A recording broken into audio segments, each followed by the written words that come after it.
500,000. That was the estimated number of crack users in Los Angeles in the early 1980s. Numbers like that were only a small glimpse into the darker side of California.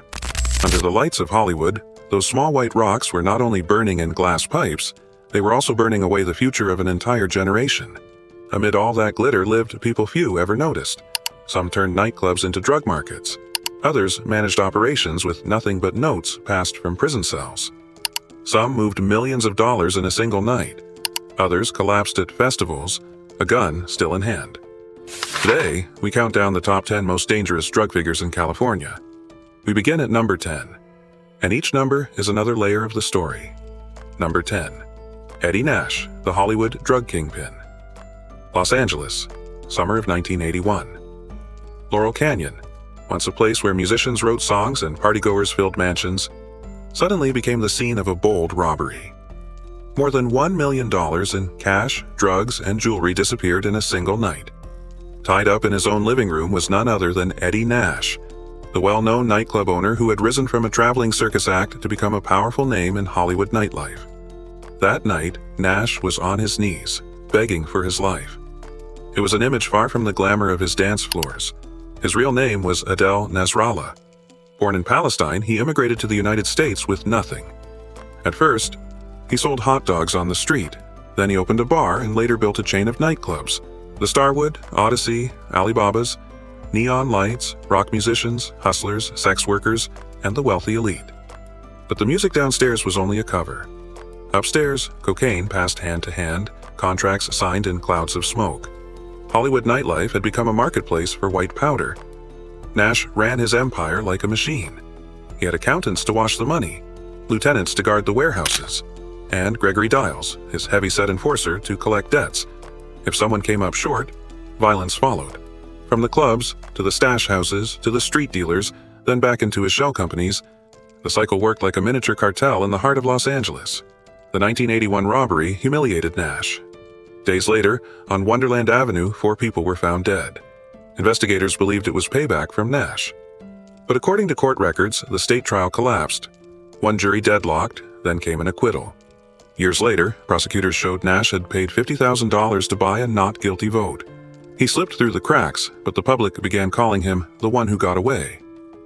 In the early 1980s, Nash was arrested with multiple kilos of cocaine worth nearly $1 million. He served a state prison sentence, as he then returned to business. In 1995, police raided his home again. The media expected a warehouse full of meth. Instead, they found nothing but mothballs. Reporters called it the mothball raid, a humiliating moment that mocked the legal system. But by 2000, the game was over. A sweeping RICO indictment dropped 16 federal charges, including narcotics, money laundering, and jury bribery. Prosecutor Daniel Saunders told reporters, "The important thing is that Nash finally stood in court and admitted what he had done." In 2001, Judge Carlos Moreno sentenced him to 37 months in federal prison and a $250,000 fine, calling it fair in light of the decayed evidence. For the first time, Eddie Nash pleaded guilty. He died in 2014 at the age of 85. No neon lights, no Starwood. For communities scarred by cocaine and crack, he was a reminder that nightlife could be the back door to ruin. For the justice system, he remained an example of one who got away. A man who escaped for nearly 2 decades, but in the end, was caught by RICO. Number 9. Freeway Rick Ross, the crack kingpin of Los Angeles. Los Angeles, early 1980s. The 110 freeway ran like a steel artery, connecting the port to downtown. In the crumbling blocks of South Central, a name began to spread. Freeway Rick. He was not a rapper. He was not a gang shot caller. He started as nothing more than a street basketball player. But within a few years, he became the city's cheapest source of crack. Rick Ross was born in 1960, and he grew up in poverty. He once had a chance at a tennis scholarship, but he lost it all because of a harsh truth. He could not read. Later he admitted, "I couldn't read or write." His sports dream ended. What followed was life on the streets where cash decided everything. The nickname Freeway came from houses he owned along the Harbor Freeway, but his real reputation came from crack. His supply flowed through Oscar Danilo Blandon, a Nicaraguan man who later became a DEA informant. Ross was not the one making hand-to-hand deals. He was a wholesaler. With prices so low they seemed unreal, sometimes as little as $10,000 for a kilo of cocaine, Ross opened the floodgates of a new market. Crack spread from South Central to Compton, then across state lines reaching as far as Cincinnati and Ohio.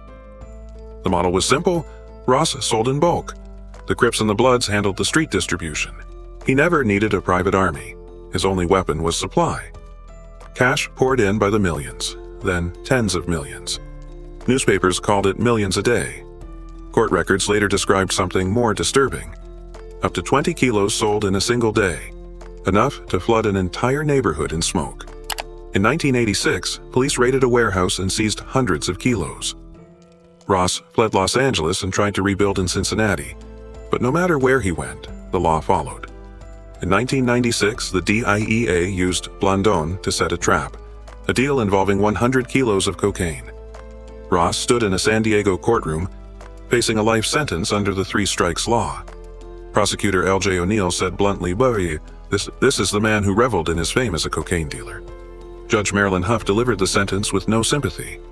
Mr. Ross does not get a free pass to deal drugs the rest of his life. Those words sealed Freeway Rick beneath the sentence with no return. But the law has loopholes. In 1998, the Federal Appeals Court overturned the life sentence, ruling the three strikes law had been misapplied. Ross avoided a lifetime term. His sentence was cut to 20 years. In prison, he learned to read, to write, and even studied law to file his own appeals. In 2009, after nearly 2 decades, Ross walked out of Texarkana prison, older, hunched, but carrying the story of America's double edge: crack, law enforcement, the CIA, and broken neighborhoods. Ross once said, "I was broke. I was trying to do what was right." But the legacy he left was not redemption. It was South Central and addiction. It was children growing up in a haze of crack smoke. The name Freeway became a dark symbol of the 1980s, the decade when white rocks burned Los Angeles to the ground. Today, Ross hosts podcasts, writes books, and tells his life story. But in the records of the court, he remains the prime example of how a wholesaler without a private gang could still devastate an entire city. Number 8. Felix the Cat Mitchell, leader of the '69 mob of Oakland. Oakland, late summer of 1986. On the streets of East Bay, a funeral stretched for 8 miles. Rolls-Royces, Cadillacs, and even a horse-drawn carriage carrying a bronze casket. Crowds filled the sidewalks. Some played Smooth Operator as the procession passed. Newspapers wrote, "It might have been the funeral of a fallen national hero, but it was for Felix Wayne Mitchell. He was no politician, no artist. He was the notorious heroin kingpin of Oakland. His nickname was Felix the Cat."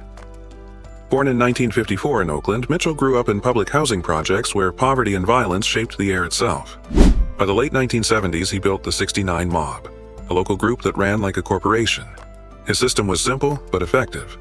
Wholesale heroin, stash houses, corner crews on every block. Street runners had to pay up, and violence was the price of keeping order. Local reports estimated his network pulled in as much as $5 million a year. Numbers East Bay had never seen before. Oakland residents knew Felix's presence.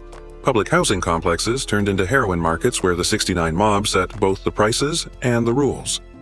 Federal prosecutors later described it as a reign of terror, a rule that crushed families under the weight of addiction. In 1983, Mitchell was indicted on charges of heroin conspiracy, operating a continuing criminal enterprise, and tax evasion. The first trial ended in mistrial, but prosecutors did not back down. On June 4, 1985, Judge Marilyn Hall Patel sentenced him to life without parole, calling it a reign of terror in Oakland housing projects. A year later, on August 21, 1986, Mitchell was stabbed multiple times inside USP Leavenworth. He was pronounced dead at 1:59 in the morning at Cushing Hospital. Days later, his lavish funeral shocked the nation. Between 1,000 and 1,800 mourners attended. Luxury cars lined the streets. Debates followed. Had Oakland buried a criminal or a so-called street hero? But the real surprise came after his death. Violence did not fade. It exploded. Without one central figure in control, smaller crews battled for territory. Prices collapsed. Gunfire spread. Sociologists later called it the Felix Mitchell paradox, the idea that removing a kingpin could actually increase violence. Legally, Mitchell's appeal was still pending when he died. That forced the court to vacate the conviction on a technicality. Judge Patel refused to sign an order clearing his record, saying it would offend the conscience. The law could no longer judge him, but Oakland still lived with the wreckage of the empire he built. The 1986 funeral was a reminder. A criminal empire might wear a polished exterior, but its legacy is shattered families and broken communities. Felix the cat never left Leavenworth alive, but his name still lingers over East Bay, like a ghost of the heroin era. Number 7. Michael Mosca Torres, Mexican Mafia. Los Angeles County Jail, early 2000s. Behind damp walls and rusted bars, a hidden power system was running. The man in charge did not carry a gun. He never walked the streets. Yet he forced hundreds of men outside to send money back into prison. His name was Michael Mosca Torres, a leader of the Mexican Mafia known as La M. Torres grew up in Los Angeles and joined Florencia 13, one of the oldest Sereno cliques. To La M, he was the perfect recruit. Loyal, silent, disciplined. When he was placed as a shot caller inside Los Angeles County Jail, Torres turned the jail itself into his private market. His power worked on two pillars. The first was the kitty, a common fund. Every Sereno group, both inside and outside, had to send part of their earnings, sometimes hundreds of dollars from drug sales, sometimes just a small cut from contraband. That money paid lawyers, supported families, and most of all, reinforced La M's power. Not paying into the kitty meant betrayal, and betrayal was punished with violence. The second was control of drugs inside the jail. Torres ensured heroin and meth flowed into the system through complex smuggling lines, hidden in visitor clothing, hidden in food, even through corrupt staff.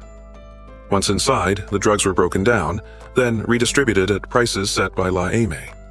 Anyone who broke the rules was quickly removed. From behind bars, Torres did more than control inmates. His influence reached the streets. Sereno cliques in South Los Angeles were forced to follow his tax code. Every dollar from drug sales outside still had to return to the kitty. It was La M's way of proving that even in prison, the organization lived and even grew. But power in La M always came with a price. When Torres was moved to Kern Valley State Prison, one of California's most violent facilities, he still held command. But in 2005, that power ended. During a yard release, Torres was ambushed and stabbed repeatedly by multiple inmates.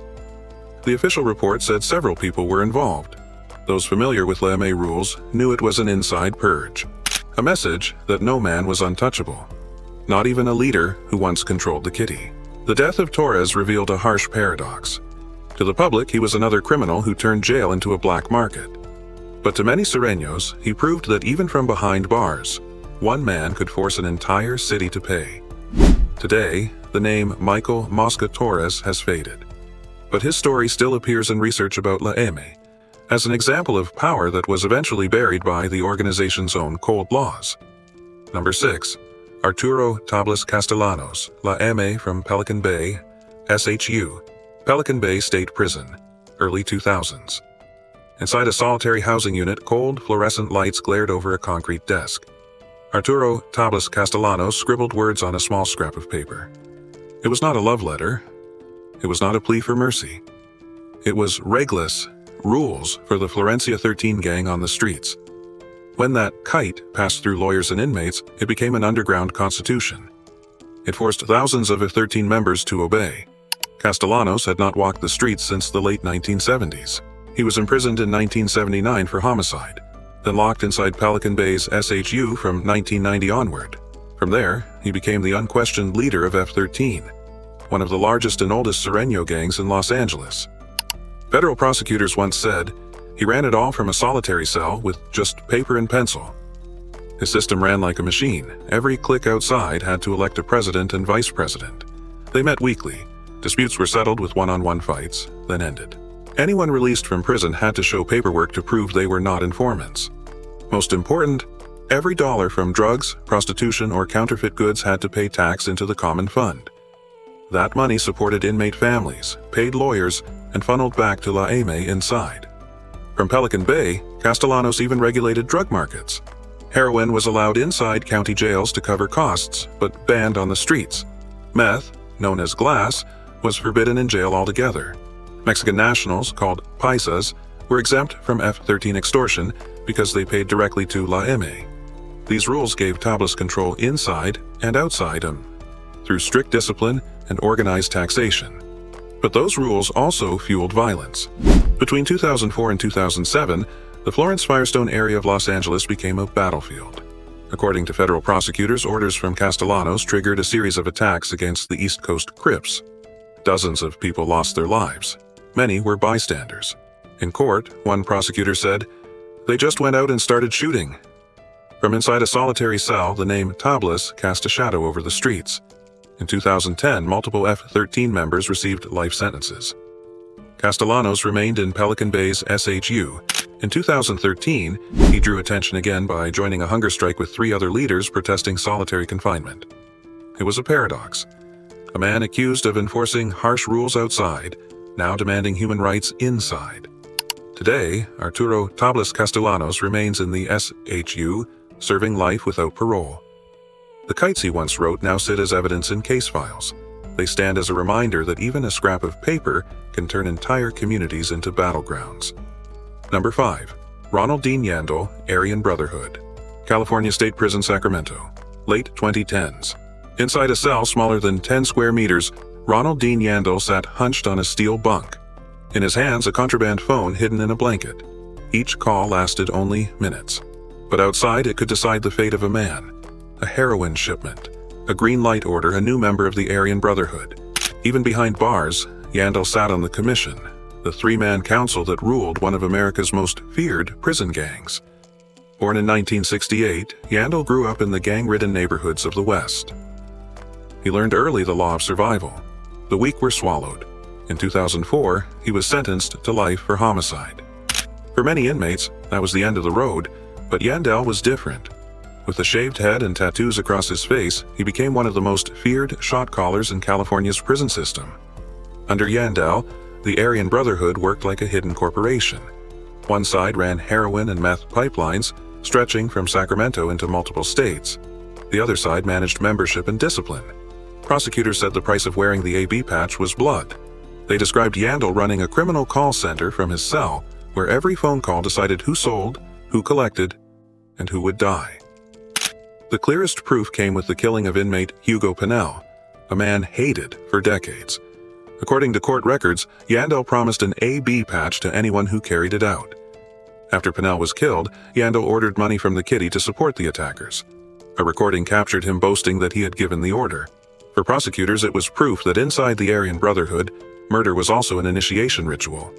But Yandell did not stop there. In 2019, federal records showed he and William Billy Sylvester ran a heroin and meth operation from the same cell. 6 calls were recorded. Orders to kill. Inside and outside prison. After a 9-week trial, in April 2024, a federal jury convicted Yandell of murder conspiracy and drug trafficking. In December, the court sentenced him to 2 consecutive life terms. Before the judge, Yandell did not beg. He only said coldly, "I'm still standing. I ain't easy to kill. I'll be back on appeal." To the community, those words were not strength. They were proof that gangs still cast long shadows from behind bars. To the justice system, the stacked life sentences were a message the Aryan Brotherhood had no future. Number 4. Peter Sana Ojeda, the godfather of La M.A. in Orange County. Orange County, mid-2000s. On paper, many leaders of La M.A. were locked inside Pelican Bay. But on the streets, the name Peter Sana Ojeda still echoed like a warning. Over 60 years old, he no longer needed a gun. His only weapon was scraps of paper, passed through his girlfriend and his associates. Each line was a command. And on the streets of Santa Ana, Garden Grove, or Anaheim, those words carried the weight of a final verdict. Ojeda was born in 1940 and joined the Mexican Mafia in its early years. For more than 3 decades, he was called Big Homie, a title no one challenged among the Sureños of Southern California. Federal prosecutors described him as the godfather of Orange County. His legacy to La M.A. was the tax system, a percentage taken from every street hustle. Heroin, meth, prostitution, extortion. Pay the tax and you survived. Refuse and you were green-lighted. This system turned La M.A. into an underground financial machine. Street gangs paid into the pot in exchange for survival. A single word from Sana Ojeda could change the fate of a young Latino just entering the streets. He could be protected, or he could become a target overnight. Inside Orange County Jail, Silence and violence ruled side by side. A green light needed no explanation, only a nod. In 2005, Ojeda was arrested and sentenced to 14 years in federal prison. But prison walls did not end his reach. He used his longtime girlfriend, Susie Rodriguez, as a secret secretary. She moved messages, gathered money, and collected taxes. Federal records showed that even while incarcerated, Ojeda ordered attacks on gangs that refused to pay. From Santa Ana to Westminster, Judge, small stabbings and assaults carried the mark of the big homie. In 2011, prosecutors added new evidence. They claimed Ojeda was still directing plots from his cell. In 2016, at 74, Ojeda was convicted again under RYCO. Judge James Salna said plainly, Ojeda remains a danger to the community. 15 more years were stacked onto his sentence. Ojeda never walked free again. In 2018, he died in federal custody at 76. No lavish funeral, no cars lined with flowers. Only an aging big homie collapsing in a cell. But the tax system he built lived on, turning Liame from a prison gang into a financial empire. To the community, Ojeda proved that even an old man could force an entire county to pay until his last breath. To the justice system, his death in prison was a cold reminder. No big homie is immortal. Number 3. Joe Pegleg Morgan, Mexican Mafia. In the prison yard, they called him the old man with the wooden leg. He did not shout. He did not flex muscles. Just a cold stare and a few short words were enough to make men obey. In 1961, Morgan hid a hacksaw inside his prosthetic leg. He cut the way for 11 inmates to crawl through a maintenance shaft. A week later, all were captured. But from that day on, the name Pegleg spread through California prisons like a dusty legend. Morgan was born in 1929 in East Los Angeles, to Slavic parents. He was not Mexican by blood, but he spoke Spanish better than many locals. As a teenager, he learned the law of the streets early. At 16, he committed homicide. Later, he robbed banks with automatic weapons. At San Quentin and Folsom, Morgan did not play the loud man. He stayed quiet. He watched. He waited. One former Liame member said, as far as we were concerned, he was a Mexican. In that world, Morgan was treated as true blood. By then, Liame was more than a prison gang. It became an underground government for Sureños outside, collecting taxes from cliques, distributing heroin and meth, enforcing unwritten law. Anyone who refused paid a heavy price. Morgan did not create the group, but he became the big brother who turned chaos into order. One DEA agent once said, he had his own sense of honor. He walked above a lot of people. Cold words, but fitting. Morgan wrote his own code, and it was paid for in blood. In 1977, a drug dealer in Seal Beach was killed. Testimony from Ramon Mundo Mendoza pointed straight at Morgan as the organizer. The court sentenced him to life. From then on, he became the model shot caller. He never needed to lift a blade. One note passed down the line was enough to spread fear. In his final years, Morgan lived inside the SHU at Pelican Bay, 22.5 hours each day in an 8x10 cell. Silent, under harsh lights, no drugs, no yard noise. In 1993, he was transferred to Corcoran. There, he was diagnosed with terminal liver cancer. His wife petitioned for mercy release. Before it could be granted, Morgan died in his sleep. He was 64, his death closed the life of a prison elder, but the echoes did not close with him. Liame remained. The unwritten laws still ruled the streets. Joe Morgan, the outsider once embraced as Mexican, now lives only in the files. A reminder that prison power can reach society. But in the end, even power falls to time. Number 2. Benjamín Arellano Félix, the Tijuana Cartel. San Diego, late 1990s. Just steps from the border, U.S. agents seized shipment after shipment of pure white powder. But the flow never stopped. Across the line in Tijuana, a calm man sat behind a desk, planning every route. His name was Benjamín Arellano Félix. He never carried a gun. He never pulled a trigger. But every dollar and every shipment ran through his hands. Born in 1952 in Sinaloa, Benjamín and his brothers Ramón, Eduardo, and Francisco Javier had left their hometown to build the Tijuana Cartel. Ramón became the reckless gunman. Benjamín played the accountant. From the start, he knew how to turn a violent crew into a financial system. American media described him as the management brain, the man who shaped the cartel into something like a multinational company. His model looked like business. Plaza bosses controlled territories, they sent profits back to the board. Cash was washed through restaurants, trucking companies, and money exchanges. Every shipment paid tax. Every local gang crossing the border paid fees. Police officers and politicians were listed under expenses. For Benjamín, violence was a last resort. His real weapon was control through money. By the 1990s, the Tijuana cartel under the Felix brothers nearly monopolized the San Diego crossing.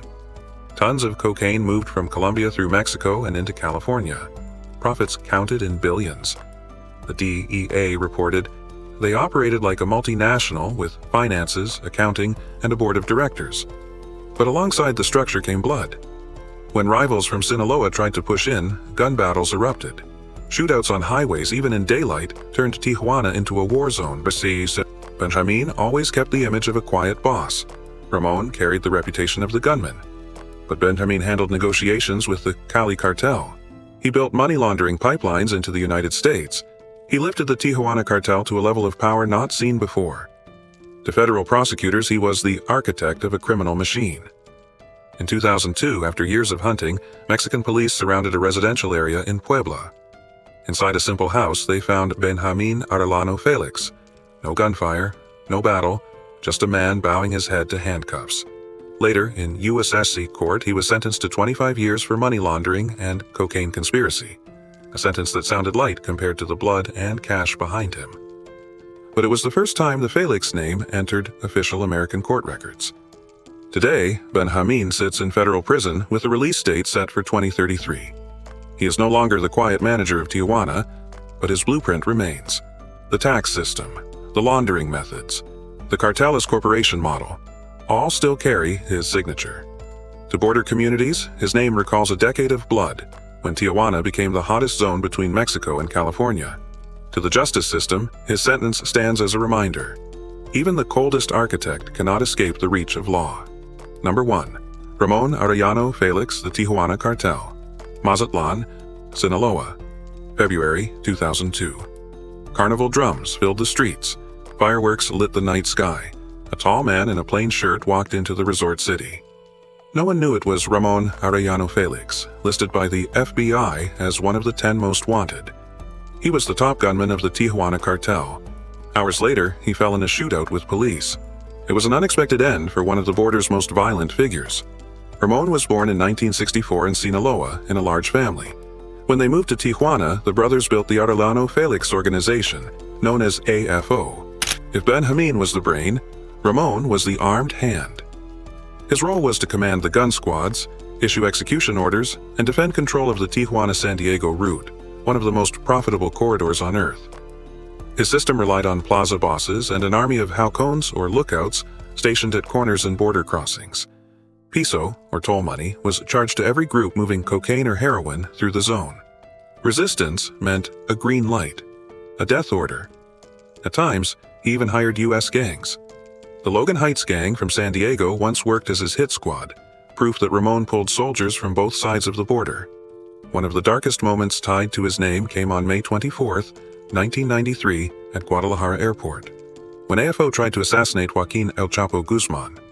Stray bullets struck Cardinal Juan Jesus Posadas Ocampo, a high-ranking figure of the Catholic Church. His death shocked Mexico, turning cartel violence into a political and social crisis.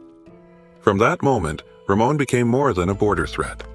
He became a symbol of reckless violence without limits. Throughout the 1990s, Ramón led daytime shootouts on the streets of Tijuana.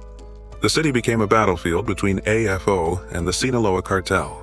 While Benjamín wore suits and negotiated, Ramón appeared in gold chains, shirt open, gun at his side. Mexican press called him one of the most feared gunmen in cartel history. But every empire has its fall. On February 10, 2002, during the carnival in Mazatlan, police spotted Ramón by chance. When stopped, he drew his weapon. A gun battle broke out in the crowd. The result? Ramón fell. His body was carried away, surrounded by cameras. DNA testing later confirmed the truth. The FBI's top fugitive was dead. Less than 1 month later, his brother Benjamín was captured in Puebla. Within 27 days, the Tijuana cartel lost both its brain and its gun hand. The domino effect shook the billion-dollar empire to its core. Today, when people recall AFO, they remember two names in contrast: Benjamín, the cold manager; Ramón, the ruthless enforcer. For border communities, Ramón left memories of years when Tijuana became a dead zone. For the justice system, his death stands as a reminder. Even the most violent cartel leader cannot escape his end, either in court or on the street. If Benjamín was calculation, Ramón was flesh and blood terror. Proof that every cartel has a brain and a brutal hand holding its power.